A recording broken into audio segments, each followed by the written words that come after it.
La encrucijada mundial, el nuevo libro de Pedro Baños, que lo trae aquí a Chile. Él es un escritor y militar español. También le vamos a preguntar por eso, cuál es la unión y cuál es la responsabilidad que él adquiere al ser militar. Lo plantea dentro de ese libro en cuanto a hacerse cargo de las problemáticas que no solo a él le complicaban, sino que a todas y a todos. Pedro, bienvenido a Radio La Clave. Bienvenido. ¿Cómo estás? Muchísimas gracias, encantado de estar aquí con ustedes. Felices de tenerte. La encrucijada mundial se hace cargo, como decíamos, de un montón de problemáticas, y de hecho dice que es el manual para superar la encrucijada mundial, que lo tienes ya en tus manos.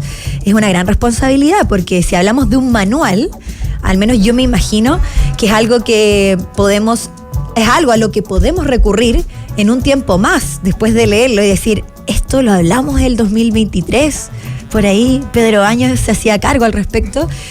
¿Y qué era lo que estaba pasando en ese minuto? Me imagino ni siquiera tanto tiempo más, en un 2025, en un 2026, cuando ya veamos muchos de estos aspectos mucho más desarrollados. ¿Sientes que se cumple ese manual dentro del libro? Pues esa es la idea. ¿Se hace cargo? Porque en los libros anteriores exponía los problemas y muchas veces las personas, los lectores, me decían, pero parece que no das ese paso más allá de intentar proponer soluciones, a ver cómo salimos de estas problemáticas. Y en este caso pues me he atrevido, ¿no? Quizá de una forma demasiado osada, que es el subtítulo del libro, de que se convierta también en un manual del mañana.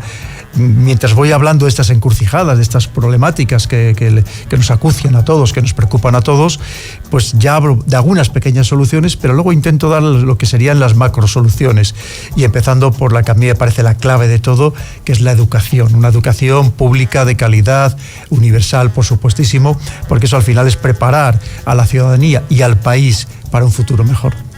Justo lo tengo marcado aquí, en esta parte que dice, ¿qué hace el sistema por mí? Y la formación del profesorado, el alumnado, tú entras en ese tema bastante específicamente. Sí, muy a fondo. Es que me parece absolutamente clave. Si no hay una buena educación, ¿cómo vamos a tener ese futuro, ¿no? Al final es prepararnos todos para afrontar un avenir que se nos presenta muy complicado en todos los aspectos. Pensemos que estamos ahora mismo en una modificación completa de todo el panorama social, político, económico, en gran parte por lo que significa la tecnología, por ejemplo, esta inteligencia artificial, ¿verdad? Pero también pensemos que estamos en un cambio de ciclo absoluto geopolítico. Hay una China que quiere ser el relevo de liderar el trono mundial que hasta ahora mismo ha disfrutado Estados Unidos. Y por tanto creo que tenemos que estar muy bien formados, muy bien preparados todos los países para afrontar precisamente los retos que se nos vienen encima como una avalancha en muy poco tiempo. Y en ese mismo sentido, claro, tú recoges los momentos que estamos viviendo en cuanto a política, como tú mencionabas, en cuanto a las mismas guerras, los conflictos bélicos, y desde eso mismo tú te haces cargo para conversar de otras temáticas, de lo social, de la educación, por ejemplo, incluso vas mucho más allá y te haces cargo de los espacios socioeconómicos que tiene cada uno de los países. Hablas de la clase media, hablas de que está en un gran peligro. Nosotros aquí en Chile lo observamos a diario. Es una brecha súper importante que se vive. Nos imaginamos que en España también es una conversación a diario, y nosotros también nos hacemos cargo un poco de lo que pasa en el extranjero, sobre todo en este programa. ¿Cuál es el peligro al respecto mientras todo lo demás está pasando en materia tecnológica? Porque no es fácil quedarse con eso solamente. Sí, son muchos aspectos que se están combinando y desde luego hace que vivamos un momento muy excepcional. Además es curioso porque cuando he llegado, por ejemplo, aquí a Chile, me llama la atención que son exactamente los mismos problemas que reflejaba en el libro, y no lo había hecho pensando específicamente en su país, ¿no? Hasta políticamente nos parecemos mucho. Sí, pues es que eso está pasando, me atrevería a decir, en todos los países democráticos, esta polarización de la sociedad, muchas veces un enfrentamiento intestino que siempre han existido, pero no de una manera tan acusada. Pensemos lo que está pasando ahora mismo en el país que todavía es el paradigma de la democracia, que es en Estados Unidos, ¿no? Sí. Sin ir más lejos. Pero, por ejemplo, yo pongo en el libro los problemas que, curiosamente, son todos los que les acucian también a ustedes. El tema de las pensiones, el tema incluso de los movimientos migratorios, de la inseguridad, de la sanidad, en fin, de todos estos temas, o de incluso, digamos, estas deficiencias políticas que se observan prácticamente pues, en todos los países democráticos, de corrupción, de nepotismo, y al final nos preocupa a todos, ¿no? Y es cierto que es algo que tenemos que mejorar, porque si no, desde luego, la democracia está en peligro incluso de desaparecer, ¿no? Tal y como la conocemos, porque hay otros sistemas que vienen, sistemas autoritarios, que vienen con la intención incluso de sustituirla precisamente por este desprestigio que nos estamos causando nosotros mismos, o que algunos de nuestros políticos nos causan a nuestras democracias. Y ahora, además, en toda esta encrucijada mundial, que tienes razón, en realidad el mundo le está... A partir de la pandemia, además, que a todo el mundo le ocurrió la pandemia y trajo coletazos, ¿no? En Chile se acaba de haber una prueba de educación, que es el CIMSE, ¿no? Que trajo resultados bastante malos.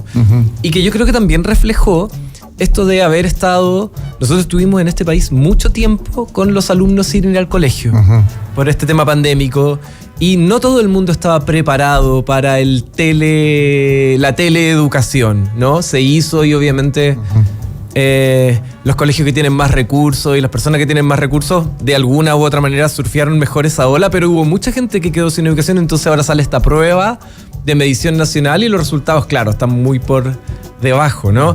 Eso tiene que ver de todas maneras con el acceso a la tecnología y con todas estas cosas que nos empezamos a dar cuenta ahora que ocurrieron en pandemia, ¿no? Y que durante la pandemia como que no pasaba nada, luego los alumnos vuelven al colegio y como que vuelve la normalidad, pero no, ese tiempo perdido no se recupera, ¿no? Sí. Y en la educación eso vale mucho.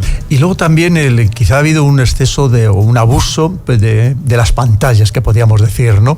De hecho, hay colegios, por lo menos en España, que prácticamente se habían prohibido el libro físico, todo se hacía de forma virtual, ¿no? De forma digital. ¿Qué significa? Pues en los últimos informes lo que indican es que se ha perdido, por ejemplo, capacidad de comprensión lectora, algo que es terrible, porque pensemos, por ejemplo, un niño que tenga una alta capacidad para las matemáticas, pero si no comprende el enunciado del problema, no va a poder desarrollar bien al final la fórmula, ¿no? Por así decirlo. Y es cierto que hay que plantearse muchas cosas, porque a lo mejor en algunos aspectos estamos corriendo demasiado y a lo mejor nos podemos nosotros mismos zancadillear y caer. Y creo que también eso nos debe llevar a una reflexión. Y es cierto que ha habido muchas cuestiones que se han acelerado, por ejemplo, con la pandemia, el confinamiento, como puede ser también todas las compras online, las compras por internet, ¿no? Que también tiene sus ventajas, pero también tiene sus inconvenientes, que como por ejemplo sucede que están acabando con buena parte del mercado tradicional, de las tiendas tradicionales, que incluso en muchas ciudades, por ejemplo en el caso de España, pues incluso las calles principales están cerrando la mitad de los locales.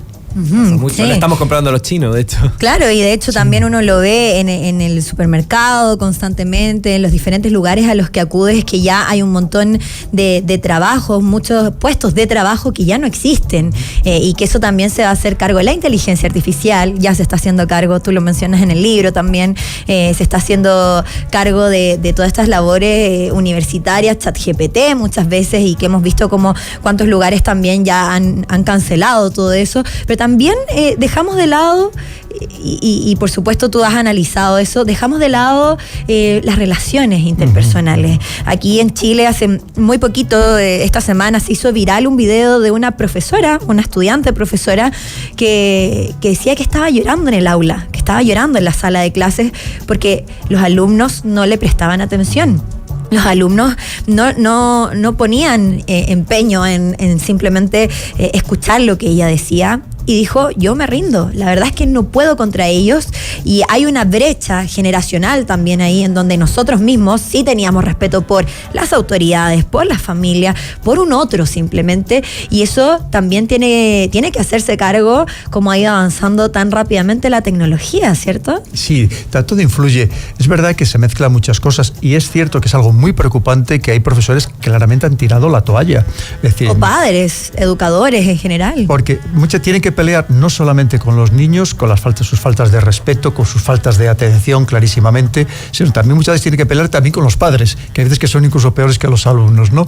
O incluso también hasta con la dirección del centro o con los responsables políticos de educación. Eso es que también nos debe llevar a una reflexión muy profunda de qué es lo que estamos haciendo, porque al final estamos creando una generación una vez más para que sea útil para sí misma, para el mañana y también para el conjunto del Estado. Y por tanto creo que es algo que no podemos jugar con ello ni banalizarlo en absoluto. absoluto. Y dentro de eso hay que pensar que ahora mismo hay muchas plataformas, como puede ser, por ejemplo, TikTok, en la que hay jóvenes y no tan jóvenes, porque es verdad que tiene una gran capacidad de enganche, que pasan muchísimas horas. Incluso niños que se meten en la cama y los padres creen que están durmiendo y siguen viendo TikTok hasta altas horas de la madrugada. Cierto. Entonces, eso también nos lleva a que hay un cierto descuido por parte de muchas veces de los padres, que trabaja la pareja, que tienen unos horarios muy, muy extensos, que llegan muy cansados y que descargan buena parte de esa responsabilidad de la educación en las pantallas una vez más, ¿no? Y creo que también pues nos debemos volver otra vez a un mayor nivel de exigencia a la hora de también crear esa educación, no solamente en el ámbito escolar, sino también en el seno familiar. Por supuesto, ocurre no solo en nuestros hogares esta encrucijada, sino que también en esta guerra ya que no sabemos cuándo va a terminar entre TikTok, Meta y todas estas plataformas también, que tiene que ver con algo político, sin duda. La encrucijada mundial se llama el libro de Pedro Baños, que está dividido en secciones, diría yo. La primera es la encrucijada mundial, ¿cierto? Donde se hace cargo de algunos temas, y luego hay un manual del mañana, guía para salir de las encrucijadas. El capítulo 4 es algo que aquí se discute, como tú decís, por los problemas que aparecen en tu libro, están muy en Chile. Es la encrucijada económica, ¿no? La renta básica universal y todo eso. Nosotros, este es un lugar en donde el costo de la vida ha subido mucho. Y muchas veces lo que pasa es que uno termina cuestionando el modelo, ¿no? El sistema. ¿Cómo lo ves tú, específicamente en la parte económica? Sí. Leyendo el libro hay unos que me dicen que si soy de izquierdas, otros de derechas, porque efectivamente yo propongo cosas que pueden parecer muy de izquierdas, como es la renta básica universal. Pero precisamente yo lo enlazo con lo que antes hemos apuntado, de una clase media que está incluso tendiente a desaparecer en Europa, por lo menos lo que yo más conozco, porque hay una pequeña élite que cada vez es más rica, y lo va a ser más precisamente porque lo va a permitir la tecnología, y el resto va a ser una clase más bien empobrecida, ¿no? En general, muy dependiente de esa otra clase elitista. Y al final, claro, y encima va a haber muchos menos trabajos precisamente por esta robotización, automatización, la inteligencia artificial, que estamos hablando, según todos informes internacionales, de 300, 400 millones de puestos de trabajo menos en pocos años. Aunque es verdad que habrá otros diferentes, pero se van a perder en general muchos puestos de trabajo. ¿Qué vamos a hacer con esas personas? Evidentemente hay que mantener siempre por encima de todo la conciencia social, y a esas personas necesitan una ayuda, aunque nada más sea para comer, para vivir, para sobrevivir, y claro, no podemos dejarlo atrás. Y por lo tanto creo que es un debate que debemos también, pues de una manera muy racional, muy estratégica, como todo, intentando desprenderlo de ideologías, tanto en un sentido como en otro, y ver cómo podemos ayudar a todas las personas, por lo menos a tener un mínimo de subsistencia, y luego a partir de ahí, a ser posible, también ayudarles para que de manera personal pues mejoren su propia vida, ¿no? Pero eso es algo que tenemos que tener presente. Y dentro de esos apartados económicos también hay algo que, por ejemplo, les preocupa a ustedes: las pensiones. ¿Qué va a pasar con las pensiones? Exacto. Algo que, por ejemplo, en Europa claramente, y en el caso concreto de España, es un sistema que está quebrado. Y ahora mismo yo entiendo que no da votos a los políticos, pero tenemos que abordarlo también de una manera estructural, porque hay problemas que son muy, muy, muy graves, que desde luego ahora mismo no se están solucionando. Primero porque ahora va a entrar en la edad de jubilación lo que era la era de los baby booms, es decir, un momento que hubo muchísimos niños, cuando resulta que ahora no hay suficientes jóvenes. Yo sé que aquí ustedes también tienen un problema de regeneración poblacional, es decir, que las familias tienen pocos hijos, pero nos pasa exactamente igual. Hay sitios en España cuando Naciones Unidas dice que solo para mantener el mismo nivel de población las parejas tenían que tener al menos cada mujer 2,1 hijos, y no llegamos en algunos casos ni a 1, ¿no? Entonces eso significa que hay un problema importante, y además con jóvenes con sueldos muy bajos y trabajos muy discontinuos, claro. Con lo cual es que el problema está servido, y podemos comentar, por ejemplo, lo que está pasando en Francia. Entonces, claro, hay muchos problemas que entiendo que a lo mejor no dan votos, pero es que necesitamos políticos que a lo mejor no quieran buscar el voto para las siguientes elecciones, sino que efectivamente pues nos solucionen problemas ahora mismo estructurales muy graves. Que hagan el trabajo ahora, de todas maneras. No sé si da para que los estados se hagan cargo, porque sabéis que el sistema de las pensiones, por ejemplo, en Chile y en España son muy distintos, pero en los dos lugares está totalmente cuestionado. Y al final está, bueno, ¿será que el Estado tiene que garantizar pensiones o rentas mínimas, y ahí la conversación se pone mucho más difícil. Sí. Porque como que no da, ¿cierto? Creo que como todo hay que buscar un equilibrio. No se trata de que todo lo solucione el Estado, ese Estado terapéutico que podíamos denominar, pero creo, y tampoco al mismo tiempo, tampoco se trata de cercenar, de limitar completamente la iniciativa privada, ¿no? Creo que hay que buscar un equilibrio, y además teniendo en cuenta que cada país tiene también sus particularidades. Muchas veces la fórmula de un país no se puede extrapolar, no se puede implementar en otro país al 100%, porque cada uno tiene sus características. Pero en cualquier caso, es verdad que, o por lo menos nosotros de una visión quizá muy socialdemócrata, que es lo que impera en general en Europa, incluso con partidos de derecha, incluso hasta de extrema derecha, esa conciencia social pues siempre está ahí, pues también entendemos que el Estado tiene una responsabilidad, en el sentido, una vez más, de no dejar nadie atrás, de no dejar nadie tirado en la cuneta, evidentemente, en estos contextos. Es muy cierto. En ese sentido, Pedro, La Encrucijada Mundial es un libro bastante objetivo, ¿eh? Lo ves desde diferentes caras cada uno de los aspectos, porque uno cuando se enfrenta al libro de repente puede cuestionarse eso, desde qué arista lo va a abordar Pedro Baños, pero también es parte de lo que uno espera, de que sea algo totalmente neutral en cuanto estamos hablando de lo que se viene, de este manual para lo que estamos viviendo y lo que se viene. Sí, claro, si me permite, sobre todo pensando que yo soy militar, y por tanto como militar nosotros tenemos muy claro, al margen de que legalmente no podemos, pero que como militares en un país democrático no podemos posicionarnos políticamente. Por eso yo nunca hago ninguna crítica ni a ningún grupo político en particular, ni a ningún personaje político.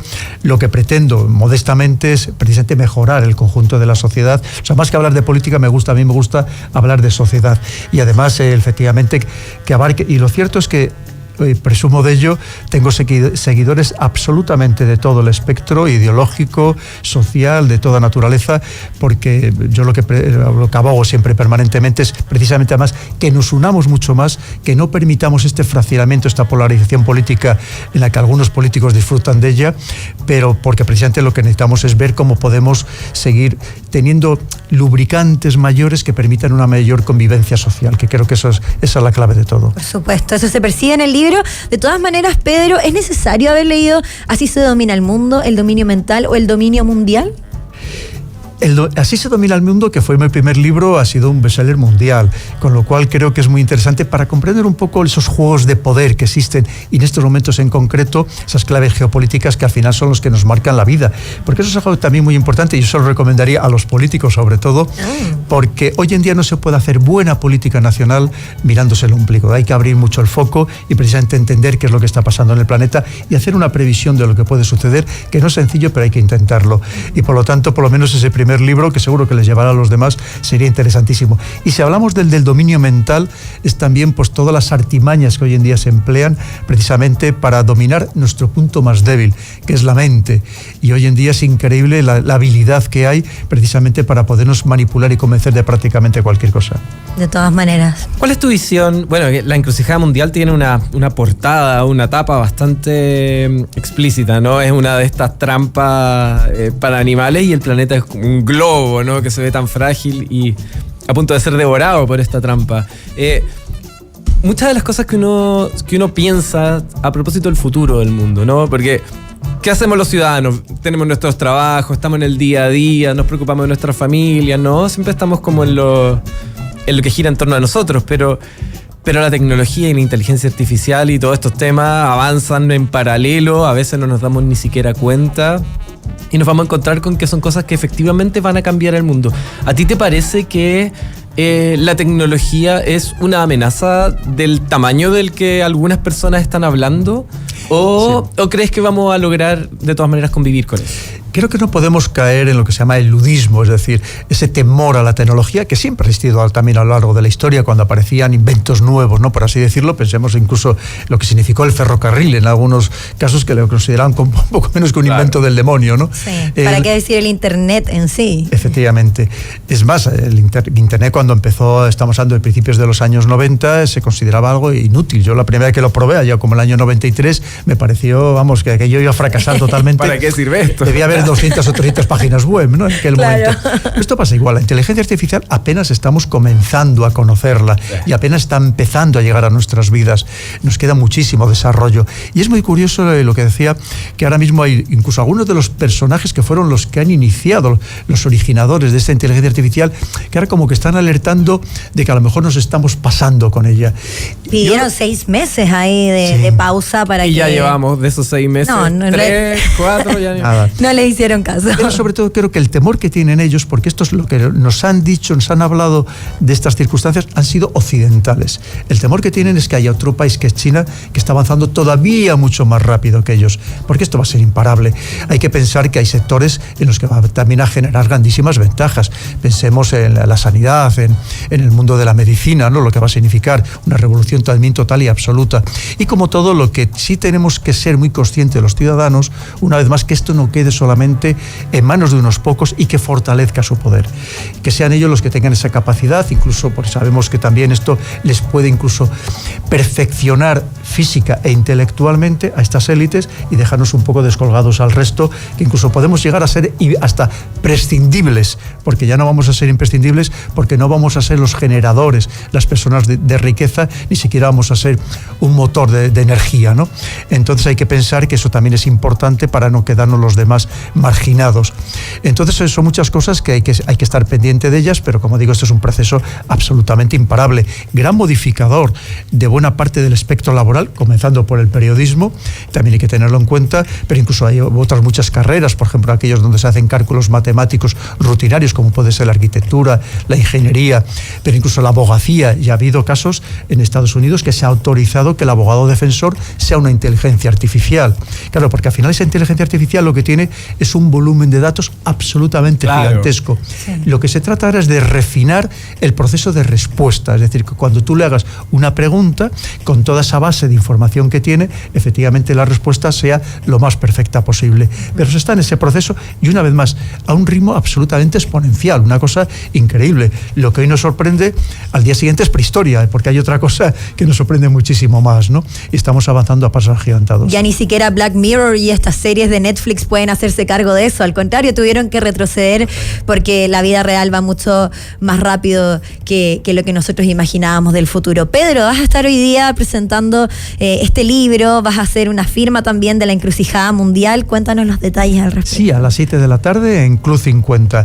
Y como siempre digo, y de hecho este libro fue creado así, no solamente para hablar yo, sino también para escuchar a las personas que asistan. Este fue un libro después de 2 años de escuchar.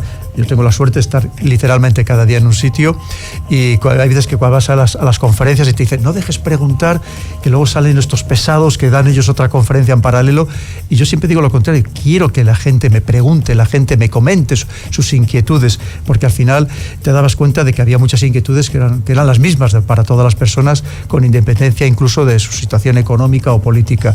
Sí. Y es un poco el reflejo, es el reflejo precisamente de todo eso lo que he intentado plasmar en el libro, el pulsar bien a la sociedad, y por tanto no solamente hablaré yo, sino que escucharé a las personas que además me quieran contar un poco sus inquietudes, y también por supuesto responderé a todas las preguntas que me hagan, porque nunca hasta ahora por lo menos he dejado nunca jamás a nadie sin responder. Ay, qué importante que escuches a quienes te quieran hacer preguntas. Además eso puede generar un nuevo libro, quién sabe. Pues sí, claro que sí, porque me interesa muchísimo pulsar la situación aquí en estos países, aunque es verdad que he de reconocer que desde el primer momento que llegué, ya es el tercer país que visito en esta gira, me he dado cuenta de que viendo la televisión digo, si parece que estoy viendo la televisión en España, exactamente con las mismas problemáticas, sí. Los mismos problemas políticos, de corrupción, de nepotismo, en fin, un poco de esa polarización, también un poco de este giro que se está produciendo social, y me digo, si parece que estoy ahora mismo en España, ¿no?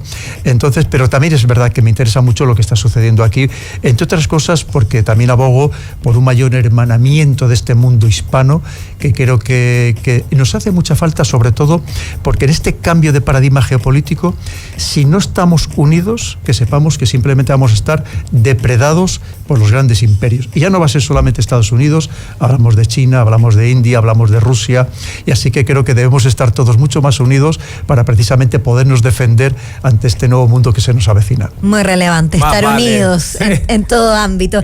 Pedro Baños, La Encrucijada Mundial, hoy va a estar haciendo la presentación de su libro en Club 50 a las 7 de la tarde. Pedro, bienvenido a Chile. Cada vez que tengas no solo un libro, cada vez que quieras, es muy interesante cada uno de tus escritos, así que vamos a estar muy atentos a todos tus proyectos y también a cómo siguen adelante. Yo tengo aquí la 3ª edición, pero va como en la 7ª, La Encrucijada Mundial. Así que felicidades por eso y vamos a estar muy, muy pendientes de cada una de tus visitas a Chile. Muchas gracias por estar con nosotros. Muchas gracias. Pero muchísimas gracias, han sido tremendamente amables, así que me tienen a su disposición. De todas maneras, quedamos en contacto junto a Pedro Baños, La Encrucijada Mundial en las mejores librerías de nuestro país. Vayan porque de verdad que es un libro que tienes que tener. Y nosotros seguimos aquí en esta aldea global, siendo las 10 de la mañana con 31 minutos. Hacemos un breve alto y ya volvemos.